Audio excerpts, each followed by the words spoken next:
to present the Shaw Hardy Taylor Achievement Award for Moving Women's Philanthropy Forward.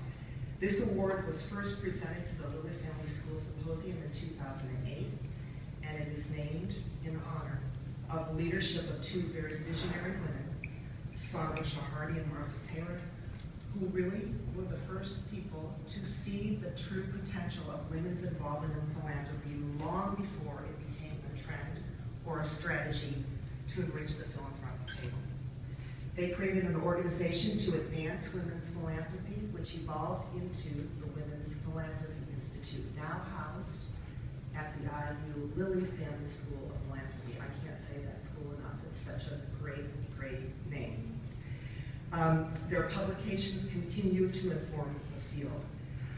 The first award was presented to Martha and Sandra, and Martha is here today, and I would love to have her come up along with Chancellor Vance to present this award and pull up the presentation.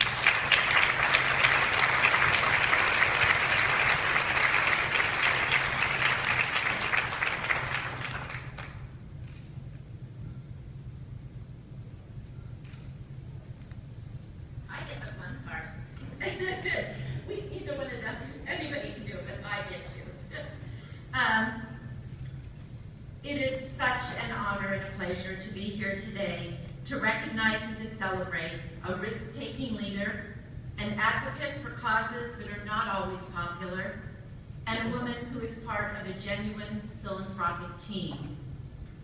Maureen Hackett, current chair of the Indiana University Lilly Family School of Philanthropy Board of Visitors, is a deeply engaged and admirable philanthropist.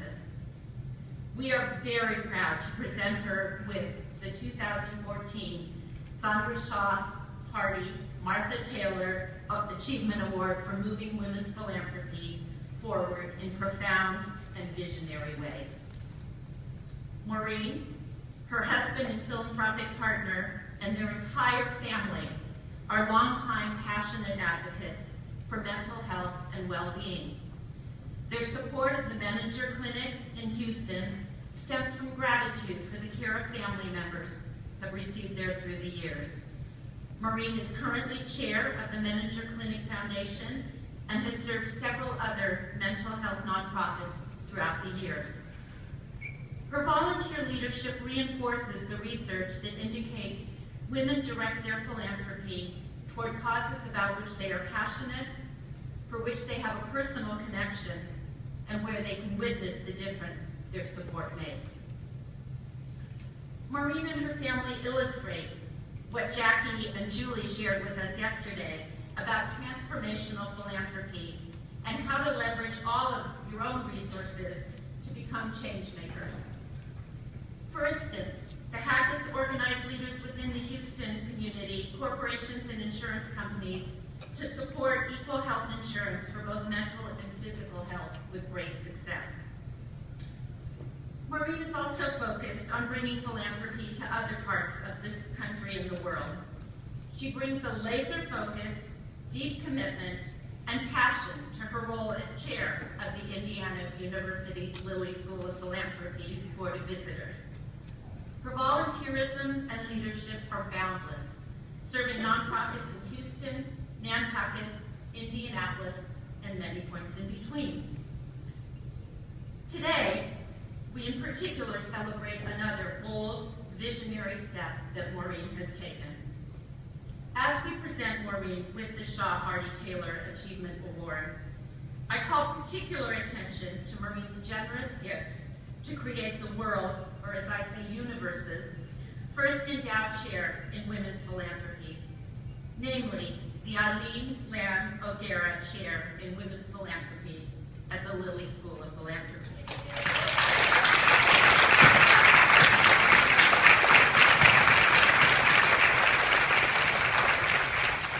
Maureen chose to name the chair in honor of her mother, with whom she credits for lots of her own philanthropic and entrepreneurial spirit.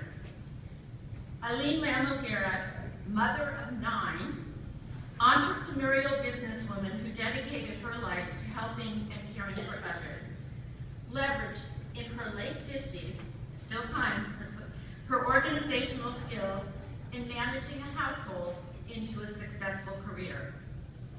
As the first business and professional school in Wilmette, she educated, trained, and polished the skills of young people looking for employment. One former student once noted, "Mrs. O'Gara has this special gift of inspiring us all to reach out and to improve ourselves." She probably never realized how much of an influence she had on many students.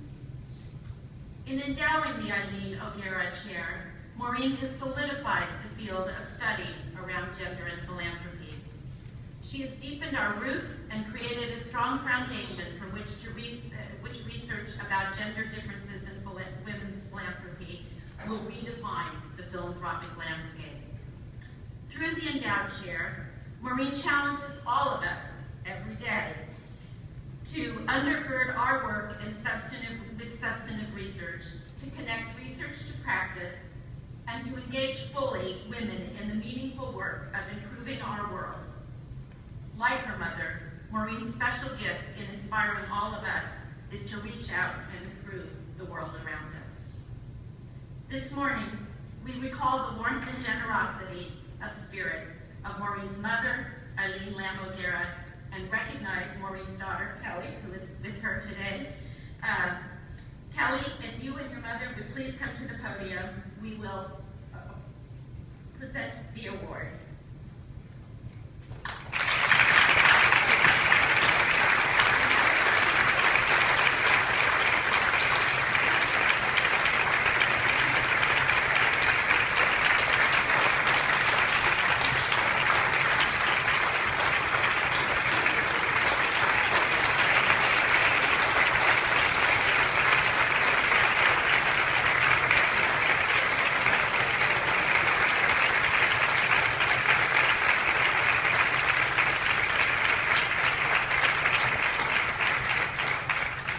My daughter Kelly, the oldest of the girls, and she does have a brother older, but he does refer to her as his older brother. Kelly has joined a private wealth management firm, and she runs our home office, and this is my Attila the Hun. So trust me, we went through a lot of diligence before we endowed this chair. Besides the fact that she's a lawyer, so you know how that goes.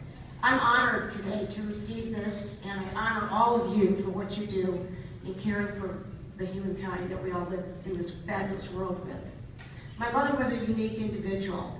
I'm sure that she's happy today, and my father's probably rolling in his grave. They are Purdue graduates. My mother was born in 1914, teenager through the Depression. Her father owned a pub in West Lafayette, Indiana, thus Purdue. And so she met my father in a debate. She was captain of the debate team, and she beat him. He grew up here in Chicago, and his father was a civil engineer. I grew up very close to Evanston. I grew up in Wilmette.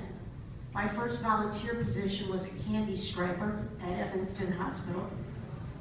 And at the time, I knew there was something amiss with my father in that he was a drinker. I'm the 6th of 9 kids, and lived with this, God, I hope he doesn't fall down the stairs, you know, get angry with him, etc. Well, all these years later, I understand it was mental illness, and you didn't talk about it in the 60s. You never admitted that. So I have dedicated my life to mental health and access to care for everyone, regardless of gender, age, color of your skin, faith, etc. We all deserve it, and I'm focused right now on almost a civil rights. I'm looking at it just like we did civil rights. This is a right that we all deserve. Kelly's working hard with me, and my dear friend Lisa Kennedy is working hard. So I ask you, as we talk about not being judgmental, think about people every day in your family, in your workplace, on the street. They didn't ask for this. They didn't raise their hand and say, I want to be a substance abuser. The brain is electric, and there's some whack. There is a circuit breaker that just can't be replaced, but it certainly can be treated to make all the other circuit breakers strong. That's the way I look at it, and I'm going to take it to my grave if I have to, or my children who are not very much involved with mental health and our battle. We're going to get it done. My mantra in Texas, and I'm going to make these bumper stickers and give them all to you guys, is to get her done. And that's what I always said at the board level, you know, at the board of visitors. There's no reason we can't have a school. Let's just get her done. So we did, and we're very proud of it. I honor all of you, and I thank you for what you're doing. I really do. And I certainly have met some wonderful new friends. Let's all keep in touch. Thank you very much, and Jean and Charles, thank you for this opportunity.